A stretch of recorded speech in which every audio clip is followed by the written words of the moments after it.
Welcome, Capricorn. This is Regina from Pacific Tarot, and I pulled for you the Page of Cups as your overall energy for this full moon in Scorpio, occurring on about the 12th, about the time that you're receiving this reading. This is describing your open-heartedness. There's some part of you that no longer feels the need to mask your innocence, your wonder, your impulsivity, your joy, your creativity. You're allowing yourself to be an unfiltered self, an unfiltered spirit full of love, wonder, and the desire for exploration, discovery, and adventure.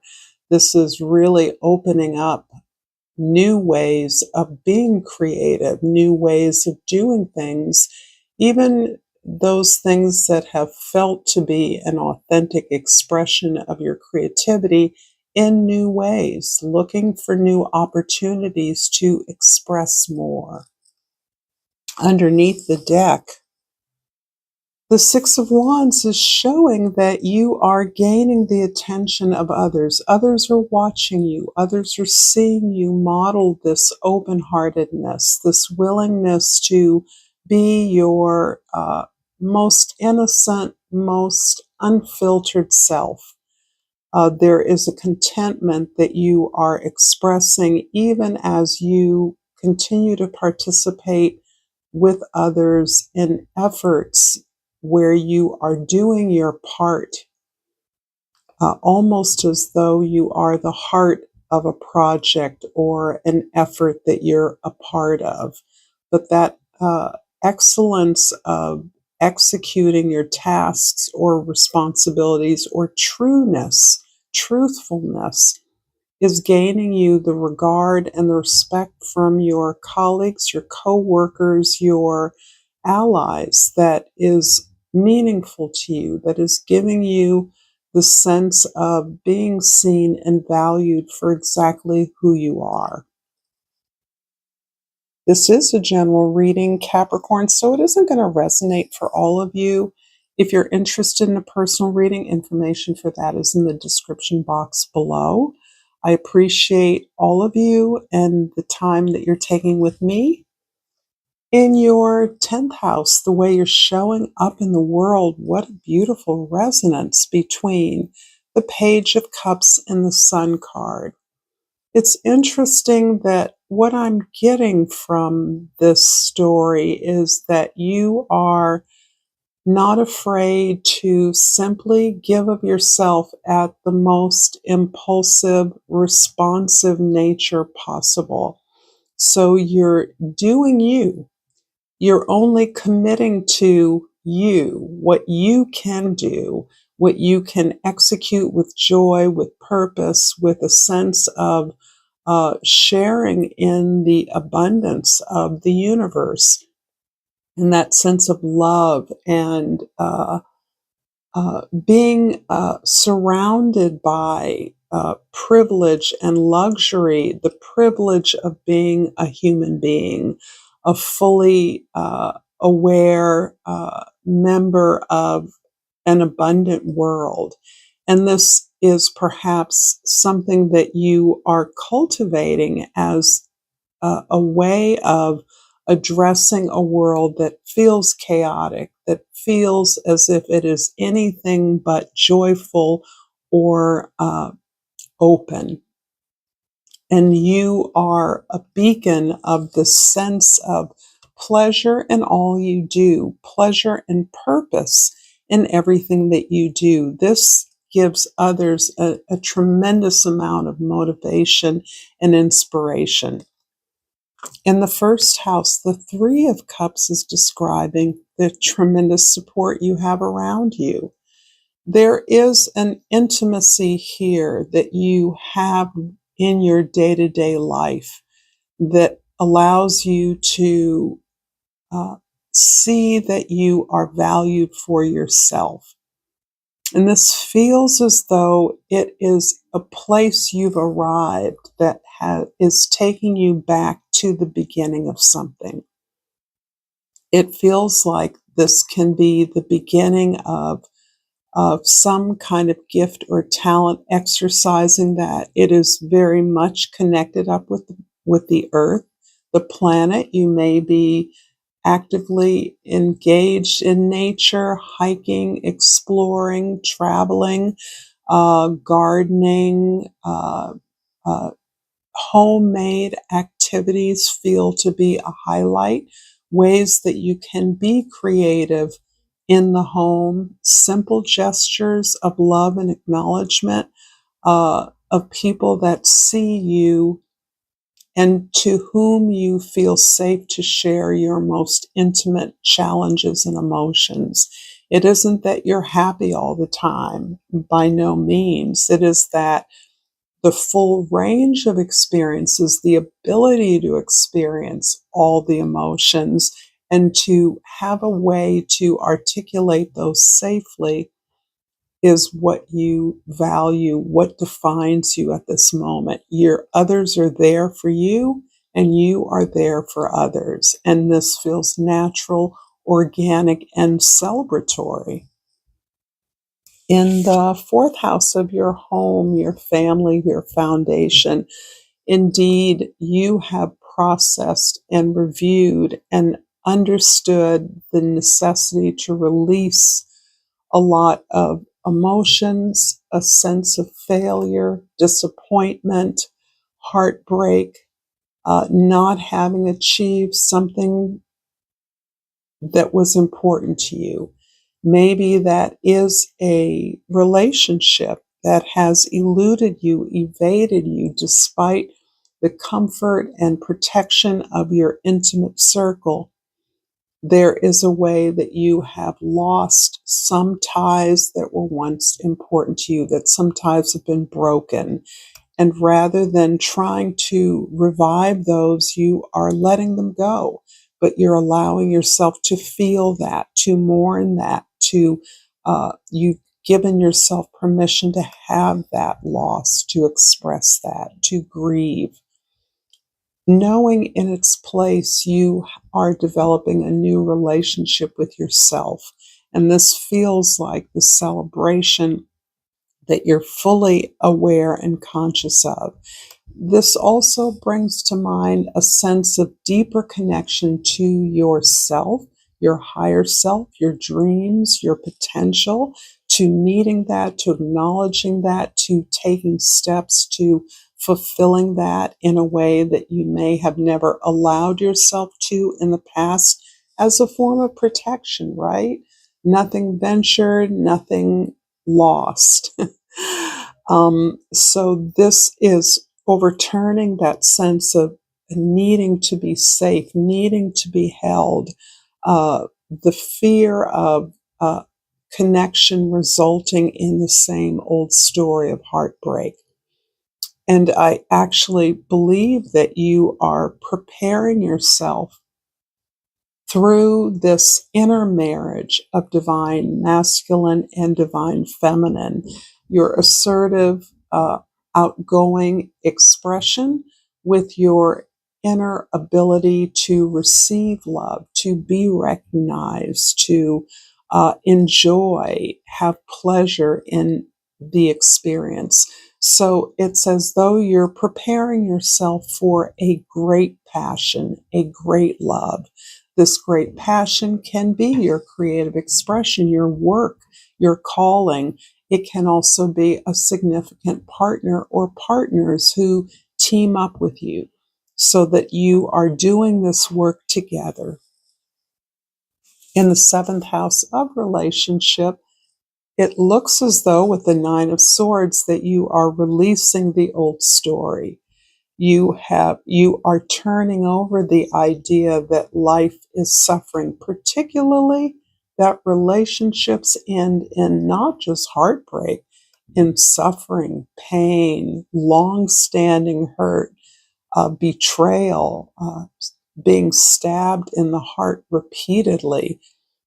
This feels like the familiar narrative in your significant relationships. And even if that isn't with lovers or spouses or romantic partners. It feels to be the story with friendships, with family members, with few exceptions, that you have loved and lost. You don't doubt the sincerity of the love. You doubt the necessity of it ending badly. And I don't mean just ending, because ending isn't bad. It's a ending in suffering, in torment, in rejection, in scorn, in defeat. If this reading is resonating for you, Capricorn, please like this video. Please share this with others. And 2 cards flew face up, and I'm going to take them both. They both start with the letter A. I don't know if A is important to any of you. But first, I see abundance, maybe because it's red. I am a limitless being, and I can manifest whatever I desire in this physical reality. So I do feel like this is a clearing away of an old story, so that you are accessing that sense of limitless creative access, abundance, resource, source that empowers anything that you believe is possible for you, anything that you pursue with passion, with belief and faith in yourself. And the acceptance card, I'm learning to accept the things that I cannot change. I love this. This is really about the story of the past, right? We can't change the past. We certainly can change our understanding of the past. And that actually allows us a sense of acceptance of who we are, our humanity, our humility, that not everything is wonderful. Things have been difficult. The joy, the pleasure you experience is in part a response to the drudgery, the suffering, the effort you've made that your heart wasn't into.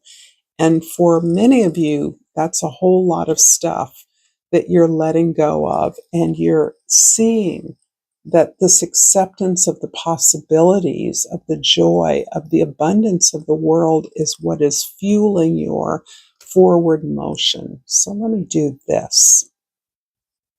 In the first house, the 3 of Cups is clarified by the 8 of Pentacles. This is Capricorn all over. You are focused on improving your skills, developing yourself, opening up your heart so that your motivation is on point, so that you are working and taking the steps towards your success, your abundance. You're not leaving anything to chance. You want to be sure that when the opportunity arrives, you're ready. You're not only ready, but you recognize the opportunity in the small things, the gestures between those you trust and that have faith and belief in you. This is in understanding that your heart is leading the way. Your vision is helping you is propelling you somewhere towards that North Star, but your heart is the one that is landed on what is right for you. And what is right for you is very important. Your desire to be doing the right thing, the best thing for you and those you care about. In the 4th house, the 5 of Cups is clarified by the High Priestess. There's something about your story of failures and disappointments that is increasingly clear. The self-knowledge you've gained has reinforced the wisdom that you brought with you into this life. There's a larger connection, a larger theme that you're aware that you are activating through your consciousness. And that consciousness is the ability to draw on the past. So yes, accepting that you can't change the past, but that you have been informed, you have been shaped by the past, is what is helping you step into the joy, the pleasure, the privilege of being human in this life, something you've chosen, and that you are fertile, you are ripe to claim your space of dignity, of honor, of service, which clearly is something that is in your bones. It's something you didn't have a choice about. It's something you chose. In the seventh house of the Nine of Swords is clarified by the Seven of Wands. All of the suffering, sense of betrayal, heartache, rejection has helped define those things that are for you and those things that are not, including those connections or relationships that have fallen away that demanded your love, demanded your concern, your thought, your attention, your effort. And now you've learned to say no to those things that aren't in alignment with you, that don't support you, that don't make an effort to value you or see you. And in so doing, you're clearing the decks, not only of the old story, but all the residual relationships that you now understand are not aligned with you. And you're moving towards a space of doing what you do best, what comes from your heart. The joy in your talent and gift is what keeps coming through clearly. Not only the joy, but the willingness to work hard for it, to know that no matter how good it feels, that there's more to it. There's more you can learn. There's more you can say. In the 10th house, the Sun card is clarified by the Five of Swords. There's a lot of rejection and being on the outside looking in that you are healing at this time. You're no longer trying to opt into the spaces and places of prestige, of visibility, of social elevation, of elitism that may have once been what you assumed was part of the playing field in whatever area you were active in. And this is a long-standing passion that you're exhibiting, you're exercising now, but it once was hemmed in by the opinions of others, the lack of support that others did not give you, particularly when you shone the brightest. Your brightness, your shining was met with many haters. You have stepped away from opportunities where you believed you were in your zone, where you could do your best and be comfortable there. I don't believe you were looking for fame or fortune, but whatever attention you received was met with jealousy, harshness, criticism, a lack of support, even being laughed at, not taken seriously. And that has never gone away. That has only exacerbated the feeling that you had as a child of being different from others, of not marching to the drum everyone else was marching to. And that hasn't gone away throughout your life. The sense that when you're shining, it's too much. You're too much. So you're healing this. You're changing this shying away from the limelight. You've been bitten, you've been burned so many times, but now you realize that you're ready for that. You're indifferent to the opinions of others. You simply are allowed to do your best. And I'm going to finish this up with an oracle, crystal oracle, before I close this reading out. And I'm taking this ruby here, And the key word is shine. It's time for me to shine. And we end where we began, with your not only gaining the attention of others, enjoying the attention, spreading your light, but knowing that this is the place you chose to be. If you enjoy this content, check this out. And until next time, Capricorn, namaste.